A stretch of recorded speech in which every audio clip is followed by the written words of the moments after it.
प्रधानमंत्री नरेंद्र मोदी ने आज असम के गोलाघाट जिले में नुमालीगढ़ रिफाइनरी लिमिटेड NRL परिसर में स्थित असम बायो एथेनॉल संयंत्र का उद्घाटन किया। ये भारत का पहला और सबसे बड़ा बायो रिफाइनरी प्रोजेक्ट है जो कि बांस आधारित एथेनॉल उत्पादन पर केंद्रित है और स्वच्छ ऊर्जा को बढ़ावा देने और जीवाश्म ईंधन पर निर्भरता कम करने का महत्वपूर्ण कदम है। संयंत्र की लागत लगभग 5,000 करोड़ रुपए है।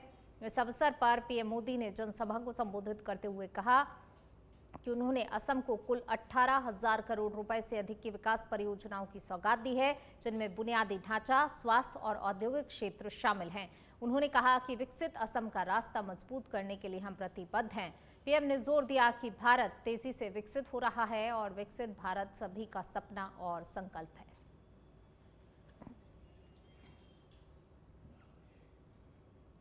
केंद्रीय गृह मंत्री अमित शाह ने गुजरात के गांधीनगर में एक प्रदर्शनी का उद्घाटन किया, जहां मुख्यमंत्री भूपेंद्र पटेल भी मौजूद रहे। शाह ने सारथी अनुवाद प्रणाली की सराहना की, जो कि हिंदी से भारत की सभी मान्यता प्राप्त भाषाओं में आसानी से अनुवाद करती है और उन्होंने कहा कि जनता की भाषा में कामकाज से जनता के साथ संपर्क बढ़ता है।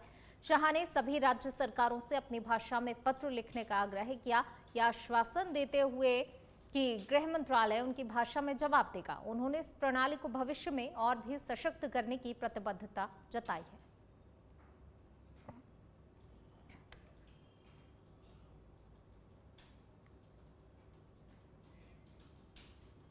केंद्रीय पर्यावरण, वन एवं जलवायु परिवर्तन मंत्री और अलवर से सांसद भूपेंद्र यादव ने भिवाड़ी संसदीय क्षेत्र के आलमपुर में भिवाड़ी एकीकृत विकास प्राधिकरण के सहयोग से स्थापित आधुनिक ई-लाइब्रेरी का भव्य उद्घाटन किया। ये पहल न केवल भिवाड़ी बल्कि पूरे अलवर जिले के युवाओं को डिजिटल शिक्षा और आधुनिक तकनीकी संसाधनों से जोड़ने का एक अनूठा प्रयास है, जो कि ग्रामीण और शहरी युवाओं को समान अवसर प्रदान करेगा।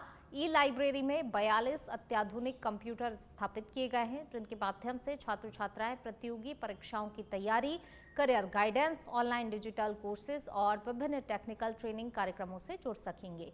इन सुविधाओं से युवा न केवल अपनी शिक्षा को मजबूत करेंगे बल्कि रोजगार के बेहतर अवसरों की तलाश भी कर सकेंगे। उद्घाटन समारोह में मंत्री यादव ने कहा कि संसदीय क्षेत्र में 108 ई गुरुकुल लाइब्रेरियां स्थापित की जा रही हैं, जो कि राजस्थान समग्र शिक्षा अभियान और प्रमुख डिजिटल कंपनियों के सहयोग से संचालित होंगी। भरतपुर जिले के बयाना उपखंड के कनावर गांव में लगातार बारिश का असर अभी भी बरकरार है। भले ही अब बारिश थम चुकी हो, लेकिन भारी बारिश से उपजी बाढ़ ने ग्रामीणों का जीवन मुश्किल बना दिया है। गांव के करीब 1 दर्जन परिवार अपने पक्के मकानों को छोड़कर खेतों में बने अस्थायी छप्परों में शरण लेने को मजबूर है। लगभग 1 सप्ताह पूर्व हुई मूसलाधार बारिश के कारण इन परिवारों के घरों में पानी भर गया था, जिससे स्थिति इतनी विकट हो गई कि लोगों को घरों से पलायन करना पड़ा। हमारे संवाददाता लक्ष्मीकांत पाराशर ने गांव का दौरा कर हालातों का जायजा लिया। मौके पर देखा गया कि कई घरों में कमर तक पानी भरा हुआ है, जबकि लोग तिरपाल, लकड़ी और घास फूस से बने हुए अस्थायी आश्रय में अपना जीवन यापन गुजार रहे हैं। ग्रामीणों ने बताया कि खेतों में शरण लेने से उनकी फसलें भी प्रभावित हो रही हैं। लगातार बारिशों का दौर जारी था। बारिशें तो बंद हो गई बयाना उपखंड में, पर बारिश बंद होने के बावजूद भी जो घरों में पानी भर रहा था, उस पानी के नज़ारे से काफी लोग हैं जो गांव से पलायन कर गए हैं और जहां घर हैं, घरों में काफी हद तक पानी भरा हुआ है। मैं अपने सहयोगी से कहूंगा थोड़ा सा दिखाना चाहें। जिस जगह हम मौजूद है बयाना उपखंड क्षेत्र का गाँव है कनावर, यहाँ पर स्थिति ऐसी है कि जो लोग हैं, लोगों को अपना घर छोड़कर दूसरी जगह खेतों में रहने के लिए जाना पड़ रहा है। यहाँ पर ग्रामीणों ने बताया कि प्रशासन को काफी बार अवगत करा दिया गया, पर प्रशासन के द्वारा कोई भी अब तक मुख्य कदम नहीं उठाया गया है। ये जो पानी है मुख्यतः पहाड़ी क्षेत्र है, यहाँ पहाड़ी क्षेत्र से जो बरसात का पानी है वो यहाँ आता है और यहाँ आने के बाद इसकी कोई निकासी का रास्ता नहीं है, यहाँ आके रुक जाता है। कुछ यहाँ के जो ग्रामीण हैं, यहाँ के रहने वाले हैं, उनसे भी अपन बातचीत करेंगे कि क्या माजरा है, पूरा कैसे कैसे व्यवस्थाएं रही हैं। सबसे पहले तो सर सचवे जड़क पे आपका बहुत बहुत स्वागत है। ये जो पानी है ये कहाँ से आ रहा है और आपने किसको अवगत कराया था? देखो, ये जो पीछे अपने पहाड़ी दिखाई दे रही है, यहाँ से ये पानी आ रहा है और ये जो पानी है पहले यहाँ पोखर थी, लेकिन पोखर का जो पानी है यहाँ अस्थायी रूप से लोगों ने क्या है कि अपने घर बना लिए और इसके निकासी के लिए कोई व्यवस्था नहीं है। अब इस पानी से क्या है कि ये जो घर हैं अपने आसपास के, इन घरों में पानी अंदर तक आ गया है और घर वाले काफी परेशान हैं। कितने परिवार है जो यहाँ से पलायन कर चुके हैं? 4-5 परिवार ऐसे हैं साहब जो यहाँ से घर को छोड़ करके और खेतों पे झुग्गियां डाल के बेचारे रह रहे हैं। और क्या है कि यहाँ पहले एक बार पटवारी जी आए थे यहाँ पे, तो वहाँ देख के मौका मायना बना करके वो कह रहे थे हम बता देंगे साहब, एसडीएम तहसीलदार को सबको बताएंगे और आपकी कार्रवाई करवाएंगे। कितना टाइम हो गया इस बात? इस बात को कम से कम 10-15 दिन हो गए साहब। 15 दिन से कोई भी नहीं आया है। लोग हैं बार बार प्रशासन से नाराज दिखाई दे रहे हैं कि प्रशासन के द्वारा यहाँ खाना पूर्ति तो की गई है पर बाकी की संतुष्टि पूर्वक कोई जवाब नहीं दिया है।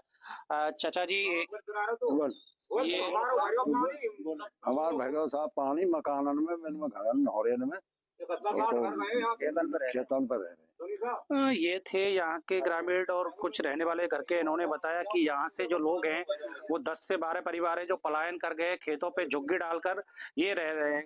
काफी देखा जा सकता है कि प्रशासन के द्वारा नाराजगी जाहिर किए रह रहे हैं लोग कि प्रशासन को इस चीज का।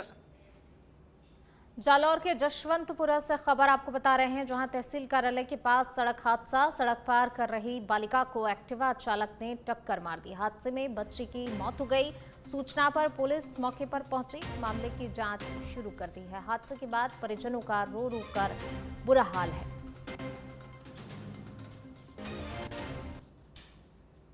जालौर से खबर आपको बता रहे हैं, सड़क पार कर रही बालिका को एक्टिवा चालक ने टक्कर मार दी। हादसे में बच्ची की मौत हो गई। ये मासूम बच्ची हादसे का शिकार हो गई। सूचना पर जो है पुलिस भी मौके पर पहुंची है। देखिए वहीं इस घटना के बाद से जो बच्ची के परिवार वाले हैं उनका रो रो कर बुरा हाल है।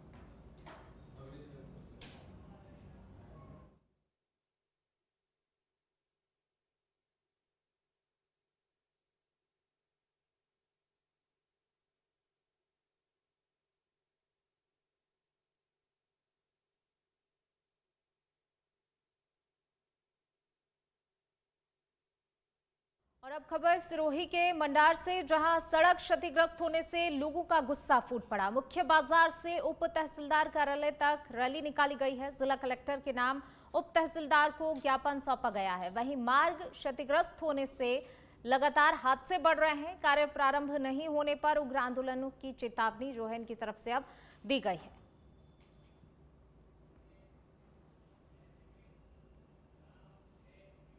विद्याधर नगर स्थित पापड़ के हनुमान जी मंदिर परिसर में साधारण सभा की वार्षिक बैठक और सामूहिक गौठ का आयोजन किया गया। समिति के अध्यक्ष अनिल पारिख की अध्यक्षता में आयोजित बैठक में कोषाध्यक्ष किशोर केवल रामानी ने समिति का वार्षिक लेखा जोखा पेश किया। कार्यक्रम में जिला एवं सत्र न्यायाधीश महानगर 1 नंदिनी व्यास, महानगर 2 रीटा तेजपाल एवं जिला अजीत कुमार हिंगर सहित अनेक गणमान्य व्यक्तियों ने शिरकत की। बैठक में पूर्व सचिव मनोज माथुर, वर्तमान सचिव पवन शर्मा, उपाध्यक्ष शुभा माथुर, रामस्वरूप मीणा, सुमन देवाना, बद्रीलाल चौधरी, राम अवतार मीना, किशोर वर्मा, अश्विनी भूतिया, सतीश चंद्र गुप्ता, मोहित शर्मा, कृष्ण गोपाल, सुनील शर्मा, पदम पंडित, वीरेंद्र सोलंकी सहित अन्य न्यायिक कर्मचारी मौजूद रहे।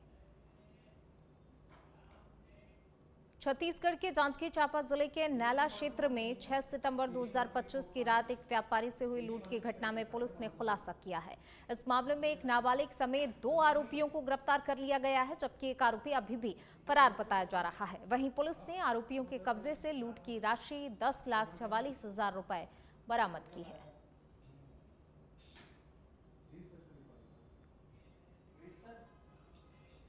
झुंझुनू से खबर, झुंझुनू सामुदायिक भवन में फिल्लौरा दिवस का 60वां आयोजन। 1965 भारत पाक युद्ध की ऐतिहासिक टैंक बैटल की स्मृतियां ताज़ा हुई हैं। पूना हॉर्स रेजिमेंट के 250 वेटरन्स एक मंच पर जुटे। शहीद परिवारों को मंच पर सम्मानित किया गया। पूर्व सैनिक बोले, आज भी गर्व है उस ऐतिहासिक युद्ध का हिस्सा होने पर। वेटरन्स ने लिया संकल्प, हर साल और भव्यता से मनाएंगे फिल्लौरा दिवस।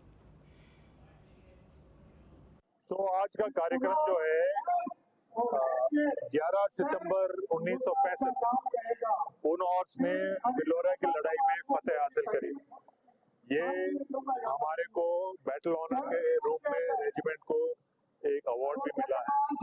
हमारे को 65 की लड़ाई में 2 बैटल ऑनर मिले थे, फिलौरा और बूटा डोगरानी।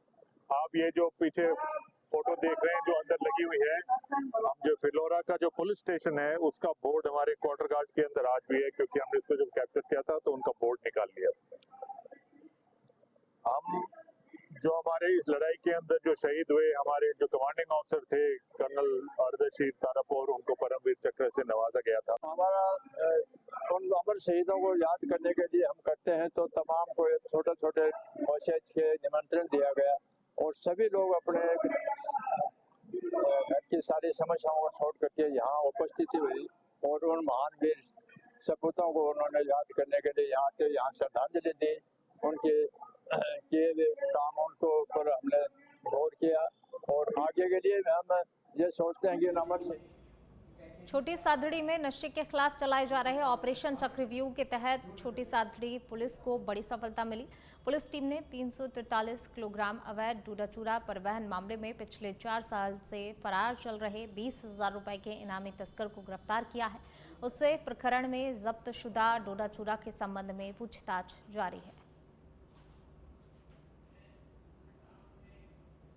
मेड़ता शहर के मीराबाई स्मारक में स्थित मीरा शोध संस्थान परिसर में हिंदी दिवस के उपलक्ष्य में साहित्य संगोष्ठी का आयोजन किया गया, जिसके मुख्य अतिथि रतनलाल थानवी एवं बाल साहित्यकार कार्टूनिस्ट चांद मोहम्मद घोषी और मीरा शोध संस्थान के अध्यक्ष श्याम सुंदर सिखवाल की अध्यक्षता में रखा गया। इस अवसर पर रतनलाल थानवी ने कहा कि हमारी एकता की भाषा हिंदी है।